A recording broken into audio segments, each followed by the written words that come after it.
Have you ever noticed that subtle knot forming in your chest the moment someone casually says, "I'll stop by later"? You smile, respond politely, maybe even sound enthusiastic. But somewhere inside, a quieter voice sighs, "There goes my calm." If that reaction feels familiar, you're far from strange, and definitely not alone. Today, we're unpacking the psychology behind why some people feel uneasy about having guests over, even when they truly care about the people visiting.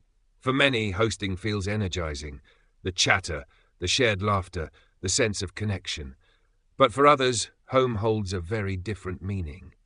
Home isn't social, it's sacred. It's the one place where defenses drop, where breathing slows, where the world stops asking for attention. When someone steps into that space, even someone loved, something subtle shifts.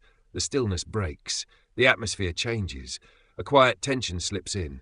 Not because the guest is unwelcome, but because a deeply personal refuge has been interrupted. People who cherish solitude often experience what psychologists call territorial comfort. Their home isn't just walls and furniture, it's an emotional charging station. Every sound, habit, and arrangement is familiar, predictable, and under their control. So when a visitor arrives, the mind reacts like a glassy lake disturbed by a single stone.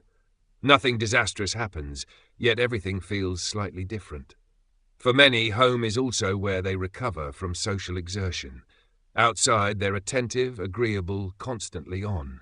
Inside their own space, they finally get permission to stop performing. That's why when company arrives, even cherished company, the mask goes back on automatically. And that effort drains them quietly, the way a phone loses battery without warning. A truth few people openly admit is this: some of the kindest, most empathetic, most generous individuals feel the deepest relief the moment the door closes behind their guests. Not out of rudeness, not from antisocial tendencies, but because silence feels restorative, like breathing again. Psychologists often find that these individuals have strong emotional boundaries. They aren't rejecting people, they're safeguarding the environments that keep them emotionally balanced. For them, home isn't a stage. It's not a place to perform. It's where they exist authentically, unseen and unfiltered.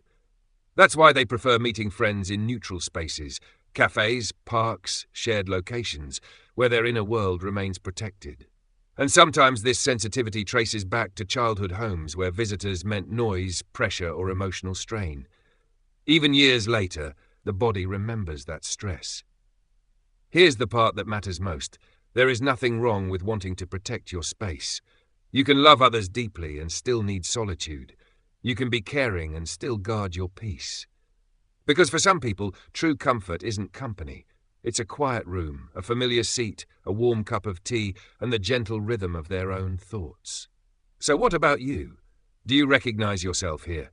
Share your experience in the comments, and don't forget to subscribe. We break down everyday behaviors in simple human ways, and I think this one might stay with you. See you there.